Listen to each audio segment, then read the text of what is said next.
Hello students, स्वागत है आप सबका।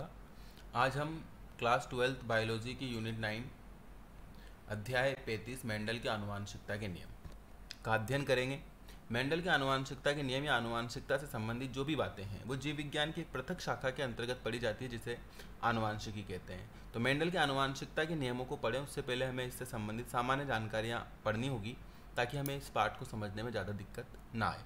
सबसे पहले हम आनुवांशिकी या जिसको हम आनुवांशिक विज्ञान या इंग्लिश में जेनेटिक्स भी कहते हैं के बारे में स्टडी करेंगे। देखिए, जीव विज्ञान की वह शाखा जिसके अंतर्गत तीन चीज़ें, एक तो आनुवांशिक लक्षण, दूसरा आनुवांशिकता या वंशागति जिसको इंग्लिश में हेरेडिटी कहते हैं, और तीसरा विभिन्नताएं। इन तीनों का अध्ययन जहाँ किया जाता है, अगर जीव विज्ञान पढ़ रहे हैं आप और जीव विज्ञान के अंतर्गत आप जीवों के आनुवांशिक लक्षणों को पढ़ रहे हैं, उनकी आनुवांशिकता ने या वंशागति के बारे में पढ़ रहे हैं या विभिन्नताओं के बारे में पढ़ रहे हैं कि जीवों में कौन कौन सी विभिन्नताएं हैं, तो इसको जीव विज्ञान की एक पृथक शाखा में रखा जाता है जिसे आनुवांशिकी या आनुवांशिक विज्ञान कहते हैं। इन्हीं बिंदुओं से हम एक परिभाषा बना लेते हैं कि जीव विज्ञान की वह शाखा जिसके अंतर्गत आनुवांशिक लक्षणों, आनुवांशिकता व विभिन्नताओं का अध्ययन किया जाता है, आनुवांशिकी या आनुवांशिक विज्ञान कहलाती है। ये परिभाषा आपके सामने लिखी है, आपको सिर्फ परिभाषा लिखनी है, आपको ये बाकी 3 पॉइंट्स नहीं लिखने, आप सिर्फ परिभाषा लिखेंगे यहाँ से, ठीक है। इसके अलावा आप ये 2-3 फैक्ट इंपॉर्टेंट है जो लिखेंगे कि आनुवांशिकी के संदर्भ में जो सबसे पहले प्रयोग हुए वो सबसे पहले प्रयोग मेंडल ने किए, इसीलिए मेंडल को, जिनका पूरा नाम ग्रेगर जॉन मेंडल है, इनको आनुवांशिकी का जनक कहा जाता है। लेकिन मेंडल जब प्रयोग कर रहे थे तो इन्होंने इस अध्ययन को कोई नाम नहीं दिया था, ये सिर्फ संकरण प्रयोग के नाम से अपना प्रयोग आगे बढ़ा रहे थे। इसको आनुवांशिकी या इस प्रकार के अध्ययन को आनुवांशिकी कहने वाले जो साइंटिस्ट हैं वो विलियम बेटसन हैं। विलियम बेटसन ने ही आनुवांशिकी शब्द का प्रयोग किया और विलियम बेटसन ने ही को ही आधुनिक आनुवांशिकी का जनक भी कहा जाता है। आगे हम बात करते हैं नेक्स्ट, ये जो 3 बातें जो हम इसमें स्टडी करेंगे जैसे आनुवांशिक लक्षण, आनुवांशिकता या वंशागति और विभिन्नताएं, एक एक करके इनको भी समझते हैं कि ये क्या है। देखिए, आनुवांशिक लक्षण की अगर बात करें तो वे लक्षण जो एक पीढ़ी से दूसरी पीढ़ी में संचरित होते हैं, अर्थात माता पिता से उनकी संतानों में संचरित होते हैं, आनुवांशिक लक्षण कहलाते हैं।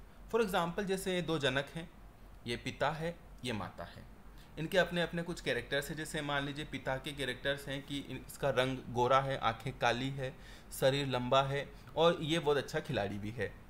इसी प्रकार माता जो है वो भी गोरे रंग की है, आंखें नीली है, शरीर लंबा है और ये एक अच्छी तैराक है। इनकी जब संतान जन्म लेती है, मान लीजिए इनकी जब संतान जन्म लेती है तो ये जो संतान है इसके अंदर कौन से कैरेक्टर्स आएंगे, तो जो भी कैरेक्टर्स आएंगे वो इन माता पिता से आएंगे। तो संतान में कौन कौन से कैरेक्टर्स आ सकते हैं, तो आप बताइए रंग कैसा होगा। रंग गोरा होगा, हो सकता है क्योंकि माता और पिता दोनों ही गोरे रंग के हैं, तो ये माता पिता से रंग प्राप्त हुआ है, तो ये कौन सा लक्षण हुआ, ये आनुवांशिक लक्षण हुआ। इसी प्रकार आंखें नीली या काली होगी क्योंकि पिता की आंखें काली है, माता की नीली है, दोनों में से एक कारक संतान को प्राप्त होगा जो प्रभावी होगा, तो इस दृष्टि से आंखें या तो नीली होगी या काली होगी, तो ये भी एक आनुवांशिक लक्षण है क्योंकि ये माता पिता से प्राप्त हुआ है। ठीक इसी प्रकार शरीर लंबा होगा क्योंकि माता और पिता दोनों ही लंबे कद के हैं। तो इस प्रकार से ये जो लक्षण माता पिता से प्राप्त हुए हैं ये लक्षण ही क्या कहलाते हैं, आनुवांशिक लक्षण कहलाते हैं। अब आप मुझे बताइए, क्या ये जो बालक है, ये जो संतान है, क्या ये बहुत अच्छी तैराक और बहुत अच्छा खिलाड़ी भी होगा, या दोनों में से कोई एक नहीं होगा? क्योंकि अच्छा तैराक होना या अच्छा खिलाड़ी होना या कोई पहलवान होना, ये सारे ना इधर ध्यान दें आप, अच्छा खिलाड़ी होना, तैराक होना या पहलवान होना, ये ऐसे लक्षण हैं, ऐसे गुण हैं जो किसी भी संतान को जन्म से प्राप्त नहीं होते हैं, अपनी रुचि और अभ्यास के अनुसार जन्म के बाद अर्जित किए जाते हैं। ऐसे लक्षणों को क्या कहते हैं, अर्जित लक्षण कहते हैं। तो इस प्रकार से आनुवांशिक लक्षण केवल वे लक्षण हैं जो एक पीढ़ी से, है ना, इधर इनसे दूसरी पीढ़ी में यानी कि संतान में स्थानांतरित होते हैं, संचरित होते हैं, आनुवांशिक लक्षण कहलाते हैं। तो ये तो बात हो गई आनुवांशिक लक्षणों की।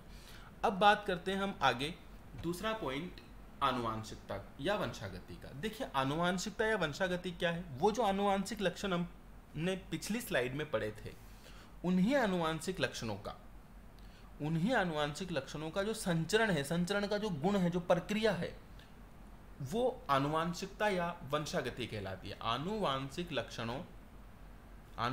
लक्षणों का एक पीढ़ी से दूसरी पीढ़ी में संचरण आनुवांशिकता या वंशागति कहलाती है। आपको ये बात, ये परिभाषा ध्यान रखनी, इसको भी आपको पढ़ना है। ये सामान्य सामान्य जानकारियाँ जो आपको पता होनी चाहिए। दूसरा, ये जो आनुवांशिकता शब्द है, इसका प्रयोग सर्वप्रथम स्पेंसर ने किया था। अब देखो छोटी छोटी कई सारी बातें आ गई नोट, जैसे 2-3 नोट हमने पहले पढ़ लिया, आप रिमेंबर कीजिए उन नोट्स को। हमने पढ़ा था कि भाई आनुवांशिकी शब्द जो है विलियम बेटसन का है, और यहाँ शब्द है आनुवांशिकता या वंशागति, ये स्पेंसर का है। तो इन बातों को आपको ध्यान रखना है। तीसरी इंपॉर्टेंट जो हमने परिभाषा में पढ़ी थी, विभिन्नताएं। देखिए विभिन्नताएं क्या होती है, जब लक्षणों का एक पीढ़ी से दूसरी पीढ़ी में संचरण होता है तो संतानों में कुछ लक्षण माता पिता से भिन्न भी होते हैं। बिल्कुल हूबहू ऐसा नहीं होगा कि जो संतान है वो बिल्कुल माता की कॉपी है या पिता की बिल्कुल हूबहू कॉपी, ऐसा कभी नहीं होगा। उनमें थोड़ा सा ही अंतर होगा, लेकिन अंतर जरूर होगा। तो ये अंतर ही क्या कहलाता है, ये अंतर ही विभिन्नताएं कहलाता है। एक पीढ़ी से दूसरी पीढ़ी में संचरित लक्षणों में आए अंतर को ही विभिन्नताएं कहते हैं। बच्चा कभी भी अपने माता पिता से 100% समानता नहीं रखेगा, ना ही एक माता पिता की 2 संतानें कभी एक जैसी होगी, यानी उनमें विभिन्नताएं होती हैं। और वास्तव में इन विभिन्नताओं का जो मुख्य कारण है वो लैंगिक जनन करने वाली संतानों में विभिन्नताएं उत्पन्न होने का प्रमुख कारण युग्मक निर्माण के समय होने वाली जीन विनिमय की घटना है।